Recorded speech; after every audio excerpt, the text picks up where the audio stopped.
Satgasus ini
kita mengkritisi polisi itu karena kita cinta seperti Pak Abdullah bilang tadi, betul nggak? Saya ini ketua FKPPI, Pak, Forum Komunikasi Putra Putri Purnawirawan TNI dan Polri. Berarti TNI dan Polri itu adalah bapak-bapak saya ada keluarga besar. Sampai sekarang ini pun saudara-saudara saya, abang saya, banyak masih polisi aktif. Semuanya stres, Pak. Ada yang mau mengundurkan diri. Berarti apa yang salah di sini? Inilah pada kesepakatan forum ini, kita coba membahas itu. Yang pertama tentu sesuai kapasitas saya, sebagai dididik di Lemhanas, saya akan bicarakan kembali. Mari kita, berarti ini ada kesalahan, ada pada sebuah sistem. Tidak bisa kita hanya menyalahkan kepada satu orang. Contohnya, dalam Undang-Undang Pertahanan misalnya, dalam Undang-Undang Dasar contohnya, di pasal 30 itu sudah dinyatakan upaya pertahanan keamanan itu tanggung jawab TNI Polri. Itu ayat satunya. Akan tetapi di ayat 2, 3, dan 4-nya itu dibagi, Pak, fungsinya. Ketika pertahanan itu adalah TNI, ketika keamanan ketertiban nasional dan masyarakat itu adalah baru polisi. Akan tetapi sejak penerapan konsep apa yang nama demokratik polisi yang disampaikan oleh Pak Arto tadi, ini semuanya berubah. Nah sekarang saya tanya, undang-undang yang dijadikan sebagai undang-undang nomor 2 tahun 2000 tentang kepolisian negara itu, zaman SBY masih ini nggak undang-undangnya? Masih ini kan? Bu Megawati masih 2 tahun, tapi kenapa perilaku polisi baru terakhir-terakhir ini terasa kali rasa perubahannya? Ada apa? Ini yang perlu saya coba uraikan di sini secara konstitusional. Dalam democratic policing, jelas tegas, Pak Tito menyatakan dengan Profesor Herman Setiato menyatakan polisi itu adalah the guardian of state, garda utama. Ini aja sudah menyalahi Undang-Undang Dasar, seperti yang kita bilang tadi. Komponen utama pertahanan keamanan itu TNI Polri, tapi fungsi masing-masing. Tapi dalam democratic policing, the guardian of state itu, garda utama itu menjadikan polisi. Jadi jangan heran, apabila ada 44 jabatan posisi strategis, sekarang ditempati polisi. Nah, di dalam video saya yang saya dipenjarakan itu saya bikin anekdot namanya NKRI. Sebenarnya itu dari Tempo saya ambil. Negara Kepolisian Republik Indonesia. Karena begitu luasnya pengaruh polisi masuk ke sendi-sendi pemerintahan. Dan multifungsi Polri, kalau dulu ada dui fungsi ABRI, sekarang multifungsi Polri. Nah, akhirnya yang terjadi adalah power stance corrupt tadi ya, Pak. Perluasan kewenangan yang luar biasa. Nah, dibuatnya TAP MPR nomor 6 tahun 2000, ya, dipisahkannya antara TNI dan Polri itu, ketika itu masih ABRI, tujuannya adalah supaya polisi ini kembali menjadi jati dirinya. Yaitu adalah sipil yang bersenjata. Yang tugasnya hanya 3, Pak, dalam undang-undang. Penegakan hukum, ya, menjaga Kamtibmas, keamanan ketertiban masyarakat, dan ketiga, Yan Yonglin. Ini bukan bahasa Cina. Melayani, mengayomi, dan melindungi. Hanya 3 itu. Tapi lihat sekarang gitu. Polisi ada, sampai kepala daerah pun ada, sampai ada polisi. Di PLT kan dari polisi. Ini berarti ini ada kerusakan yang sistematis, ya, yang perlu kita diskusikan bersama, sehingga sedangkan secara institusi Polri-nya aja sudah kewenangannya sudah begitu luas, ditambah lagi dengan adanya Satgasus ini. Gitu. Nah, Sambo ini sebenarnya menurut saya adalah sebuah apa namanya? Ya, fenomena gunung es atau apa? Sebenarnya itu hanya sebagian kecil menurut saya. Tapi adalah ada pertolongan Allah kepada kita membuka, ya, sehingga semuanya berani bicara sekarang. Ya, bagaimana bobroknya dan apanya institusi Polri kita hari ini. Gitu. Kalau dulu kan takut-takut, saya pun dipenjara gara-gara itu. Gitu. Tapi yakinlah saya sepakat, tidak semua polisi itu jahat. Makanya pada kesempatan ini kita bagi dua aja lah polisi itu, polisi mafia dengan polisi baik. Nah, dengan terbukanya kasus komplotan Sambo CS ini, kita berharap polisi yang masih baik, yang punya integritas di polisi itu yang kita support sekarang ini untuk melakukan pembersihan sebesar-besarnya kepada polisi. Ini pertama dulu. Kita dorong, saya yakin masih banyak polisi-polisi yang berintegritas, yang baik ya. Saya di Lemanas itu ada juga yang dari polisi, Pak, banyak yang baik-baik kok, yang pintar-pintar. Gitu. Tapi secara hukum alam, kita sama tahu lah siapa yang setorannya gede, siapa yang manut, ya itu yang mereka pakai. Gitu. Itu udah hukum alam. Nah ini kita dorong. Terus yang kedua, saya tidak yakin Satgasus ini seperti Pak Ibrahim Hemawan bilang tadi, Presiden nggak tahu dengan keberadaan Satgasus ini. Sangat tidak mungkin. Sangat tidak mungkin. Nah artinya apa? Ini harus dipertanggungjawabkan. Gitu. Nah saya lihat Satgasus ini hanya baru dibubarkan secara administratif. Saya tidak yakin keberadaannya secara de facto dia itu masih ada. Tapi kenapa? Kita kan sama orang politik, orang lapangan, paham lah bagaimana dia mengkonsolidasi media, dia mengkonsolidasi, melokalisir permasalahan nggak kemana-mana. Kita orang media, orang lapangan paham lah apa yang apalagi pernah belajar dasar-dasar intelijen. Bagaimana mencipta kondisi, banyak. Kekuatan Satgasus ini menurut saya itu masih sangat kuat, jangan dianggap remeh. Nah, ini yang perlu kita tekankan. Satgasus ini tidak hanya dibuang secara masif, ya kita usut. Kan banyak isu ini kok nggak ada penjelasan. Bagaimana 303 lah, kan luar biasa di sosial media. Kok tidak ada penjelasan dari institusi terkait tentang hal ini? Gitu. Jangan dibiarkan, harus kita kawal ini. Gitu. Biar ini tidak menjadi presiden buruk yang menjadi turun-temurun. Gitu. Saya sepakat dengan Pak Rizal Ramli, Bang Rizal Ramli kemarin ini, Satgasus ini mirip kepolisian rahasia Sapa di Iran. Gitu. Sebuah polisi rahasia yang kemampuannya luar biasa, kewenangannya luar biasa, dan bisa dia melakukan penetrasi dan infiltrasi hampir seluruh lini kekuasaan gitu. Dan selesai di pemerintahan. Ya contohnya Komnas HAM, Kompolnas, LPSA kita lihat nggak layaknya sebagai juru bicara mereka aja gitu. Dan tidak mungkin masalah media-media pun kita pertanyakan netralisirnya gitu. Udah biasalah kita dengan cipta kondisi segala macam itu udah biasa kita dengar yang dilakukan oleh polisi-polisi ini. Nah, terus yang selanjutnya bagaimana ini kan permasalahannya kita sebagai negara hukum tentu kita berbicara hukum. Di dalam Undang-Undang Nomor 2 Tahun 2002 itu. Saya sepakat Pak Nurul Muhammad tadi nyatakan Undang-Undang Polisi itu lebih dahulu daripada Undang TNI, Pak. Ya, Undang-Undang 2 Nomor 2002 Polisi didirikan, habis itu Undang-Undang Nomor 3 Tahun 2002 tentang pertahanan, Pak. Baru Undang-Undang Nomor 34 Tahun 2004 TNI. Gitu. Ini kan yang berbahayanya itu adalah ketika dipisahkan antara dimensi pertahanan dan keamanan. Ini bermasalah, Pak. Gitu. Bagaimana kita, nah biasanya secara teori, perspektif ancaman pemisahan antara pertahanan dan keamanan itu adalah pada kapasitas eskalasi ya, Pak Arto ya. Eskalasi ancaman. Contoh, ketika narkoba itu hanya terjadi peredarannya hanya 100 kilo, 200 kilogram, itu mungkin kriminal biasa, Pak. Tapi kalau udah bertonton, berkapal-kapal, maksudnya itu bukan kriminal biasa lagi. Gitu. Ini udah perang gitu. Ini nggak bisa lagi polisi gitu. Yang kedua, apabila misalnya ada terjadi kesalahan administrasi, para TKA-TKA asing itu masuk ke Indonesia. Kalau 1, 2, 5, 10 itu mungkin kesalahan administrasi, Pak. Kriminal biasa. Tapi kalau udah berbondong-bondong ribuan mungkin ratusan ribuan ngurus betul tahu, ini udah perang, udah diinfiltrasi, nggak bisa lagi ranah keamanan. Gitu. Nah artinya ada yang sesuatu yang sebenarnya paling mendasar yang perlu diperbaiki di bangsa dan negara ini. Ini masalah kedaulatan. Itu Pak Dr. Yani, Pak Dr. yang konsen tentang Undang-Undang Dasar 45. Nah artinya di sini saya tetap masih optimis.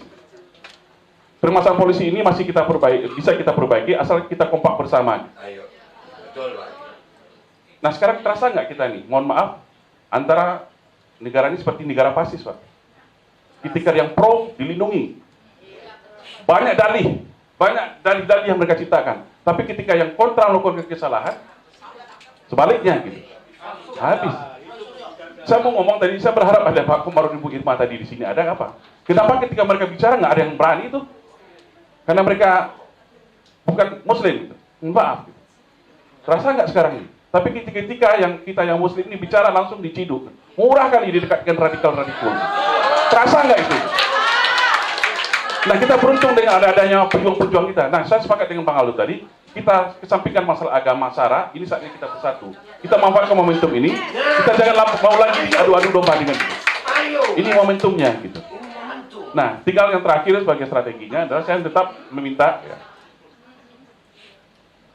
dalam sistem pemerintahan itu, ya kita kan si Sambo itu sendiri mengatakan, kalau ada bawahan yang bersalah, berarti 2 tingkat di atasnya yang bermasalah. Kalau Sambo yang bersalah, siapa yang 2 tingkat di atasnya? Kapolri. Dan siapa lagi di atas Kapolri? Iya itu. Setuju nggak? Berarti ini ada permasalahan sistematis. Saya lihat tadi, mohon maaf, sebelum masuk, saya lihat di DPR itu Kapolri dipanggil kemarin, Pak Mahfud dipanggil, waduh. Bullshit lah dengan apa yang mereka bicarakan. Tidak ada substansial menurut saya. Gitu. Ada nggak bicara bagaimana skema, ada bagaimana kita transformasi total Polri ini? Nggak ada. Merevisi undang-undang yang menurut saya itu sudah melanggar undang-undang. Contoh Pak, ini sedikit nih, terakhir. Paling krusial itu adalah bagaimana polisi, perluasan kewenangan polisi itu, malah tugas TNI pun sudah mereka ambil. Ya. Contoh ya, di Polda ada Dirkamnek, ada nama Dirkamnek, Direktorat Kementerian. Oke. Ada Pemofit nggak? Di dalam Undang-Undang Nomor 2002 ada nggak keamanan negara, pengaman objek vital nasional, pembatasan wilayah, ada nggak? Itu adanya di Undang-Undang TNI, Pak. Iya, betul. Tentang separatisme ada nggak tentang di Undang-Undang Polisi? Tapi sekarang siapa yang mengelola itu? Terorisme ada nggak? Nggak ada.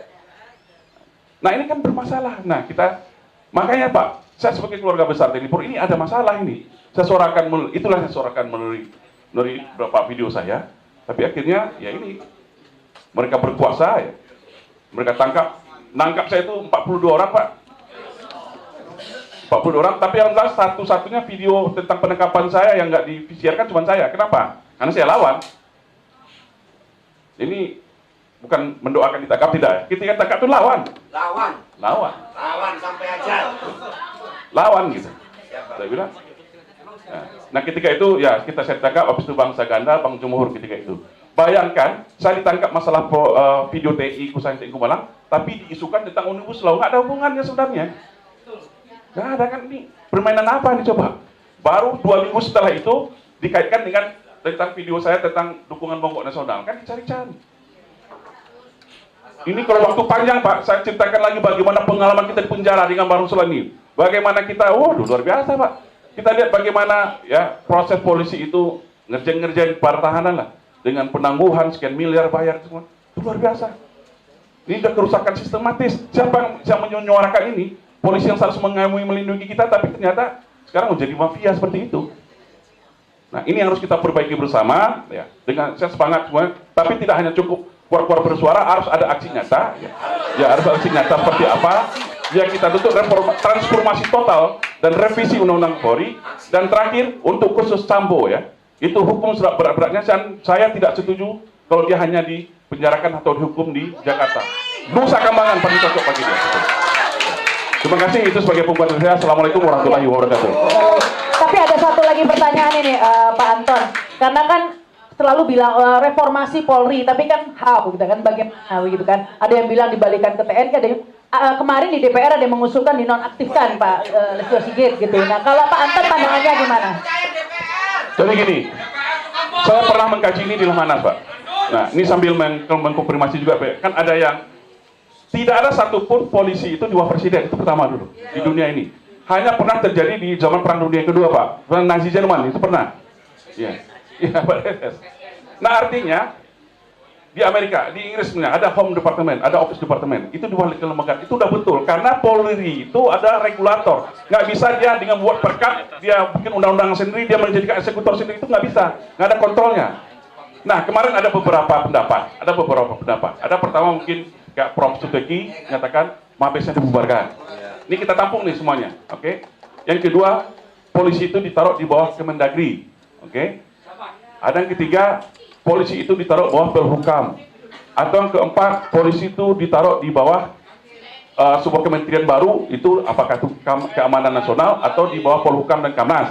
Ya, saya tidak, karena waktu terbatas, saya hanya satu yang perlu saya sampaikan. Ya. Jadi gini Pak, ya. Ketika di Lemhanas, ada seorang paket kombes, dia masih aktif sekarang, dan sekarang udah bintang 1, dia mengatakan, bagi kami polisi ini gitu dia, taruh dimanapun nggak masalah, kecuali satu, jangan dikembalikan lagi bersama TNI. Karena apa? Ini Pak ya, alasannya apa? Jadi sederhana aja ya. Ketika polisi bersama dengan Agri, yang punya senjata kan polisi Pak. Ya kan? Yang bisa mengontrol ini siapa? Nah ini kalau saya pribadi tanya Pak Rema, saya cocok dibuat suatu Departemen Keamanan Nasional. Karena cuma di Indonesia nggak ada National Security ini Pak. NSA nggak ada, Dewan Keamanan Nasional itu nggak ada. Yang menentukan yang seperti yang bilang Pak Arto tadi, ini adalah darurat sipil, ini darurat militer, itulah forum Dewan Keamanan Nasional. Sekarang forum apa yang untuk menentukan ini adalah berbahaya atau tidak, ini adalah perspektif keamanan pertahanan, tidak ada. Kita bicara Pak Kabinet, itu pemerintah itu politik Pak. Makanya ada seskap, ada lagi sesnek, sesregari. Sekarang presiden kita itu di satu sisi dia adalah kepala pemerintahan, betul. Dia kepala negara, betul nggak? Betul. Petugas partainya gimana? Gimana kita memisahkannya gitu? Bagaimana memisahkan presiden itu sebagai dia kepala pemerintahan, dia sebagai kepala negara, dan dia petugas partai. Dan ini sangat penting hubungannya, korelasinya dengan polisi. Makanya kalau polisi itu langsung dibawa presiden, polisi dibawa langsung presiden, itu akan sangat rentan menjadi kekuasaan seperti yang terjadi pada saat ini. Yang paling menikmati perluasan kewenangan Satgasus hari ini adalah itu ya presiden menurut saya istana. Karena sangat melindungi ya, menjadi tangan kanannya untuk melindungi kekuasaannya. Tukang pukul, tukang gebuk, urusan belakangan gitu. Nah, jadi menurut saya polisi itu direvisi pertama secara repositioning dia harus dikembalikan di bawah ke departemen, tidak boleh di bawah langsung presiden. Itu paling penting dulu. Terima kasih Pak. Di bawah departemen apa ya terserah, itu biar itu masih kajian debatable. Ya, silakan Pak Abdullah mau menambahkan. Saya lanjutkan apa yang disebutkan oleh Pak Anton tadi. Sebagai mantan orang KPK, kami belajar dari Hong Kong. Tadi sudah dijelaskan oleh Ibu Irma. Hong Kong itu polisinya luar biasa dahsyatnya korupsi. Maka apa yang dilakukan waktu di Hong Kong? Polisi dibubarkan. Setelah dibubarkan baru dipilih. Siapa yang masih baik. Maka hari ini di dunia KPK Hong Kong yang terkenal sangat bersih karena polisi dibersihkan. Jadi kalau sekarang itu saya bisa paham Pak Suteki punya pendapat, tapi kalau Mabes Polri dibubarkan saja dibawa tetap saja. Oleh karena itu saya menyarankan untuk ikuti Hong Kong, dibubarkan polisi kemudian baru dipilih. Nah, untuk itu maka tadi disebut oleh itu ada semacam Badan Keamanan Nasional. Badan Keamanan Nasional itu yang kemudian melakukan proses verifikasi, proses bagaimana rekrutmen dan seterusnya, sehingga kita menemukan polisi yang betul-betul berintegritas, profesional. Jadi dia tidak boleh dibawa presiden, dia harus bawa satu kementerian. Nah, apakah itu Kementerian Keamanan Nasional atau apa itu? Nah, untuk itu maka kemudian kita harus kembali ke universitas yang asli dengan tambahan. Jadi tambahan, misalnya kalau tidak setuju seperti jam orde baru terus, maka ditetapkan 2 periode misalnya. Atau misalnya DPD itu harus sama dengan sistem Amerika, maka DPD dikasih kewenangan sama dengan DPR. Baru kemudian dibentuk lembaga baru ini yang keamanan nasional. Sehingga begitu, baik polisi, baik jaksa maupun TNI itu dikawal, dikontrol oleh lembaga yang kemudian secara struktural, vertikal mempunyai otoritas untuk menentukan baik tidaknya satu sistem keamanan nasional seperti yang dijelaskan oleh Pak Soeharto tadi. Itu jalan keluar. Intinya kembali ke dasar Departemen asli dengan beberapa tambahan. Terima kasih. Baik, terima kasih Pak Abdullah Mahua. Ya, sebelum acara diakhiri, ini gimana Pak Marwan? Diberi waktu nggak ini waktunya?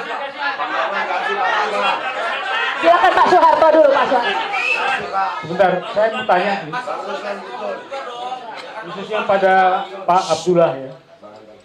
Ini kan KPK ini kan sebetulnya karena lemahnya polisi dan DPR sama kejaksaan sehingga ditimbulkan ini. Yang saya mau tanya Pak, pada waktu Firly ini jadi ketua, dia kan mengatakan ada 16 perkara yang diputihkan. Itu perkara apa? Bapak tahu nggak? Yang saya tahu, waktu beliau dipimpin penindakan, 20 kasus OTT bocor. Waktu dia dipimpin penindakan, 20 OTT itu bocor. Sehingga dan begitu, maka 75 pegawai KPK yang dalam gerbong Nobel itu dipecat. Kenapa? Karena mereka ini bebuyutan dengan Firly waktu dia diikuti penindakan. Maka kemudian sesudah beliau jadi ketua KPK, mereka ini dibubarkan, dipecat dengan menggunakan TWK. Ya, tes wawasan kebangsaan. Coba Pak Soeharto, yang namanya Sugiri itu direktur terbaik di Indonesia. Itu menurut Menteri Penertiban Aparatur Negara itu direktur terbaik Indonesia itu Sugiri. Dia tidak lulus TWK dan dia dosen di Lemhanas dan tidak lulus TWK. Dia termasuk orang yang berangkat ke Kolombia menangkap Nazarudin. Itu tidak lulus TWK seperti itu. Jadi itu adalah alat yang digunakan oleh Firly untuk bisa menggusur orang-orang seperti itu. Kenapa? Karena Firly adalah titipan untuk menyelamatkan presiden dengan itu. Baik, terima kasih Pak Abdillah Ilmuwan.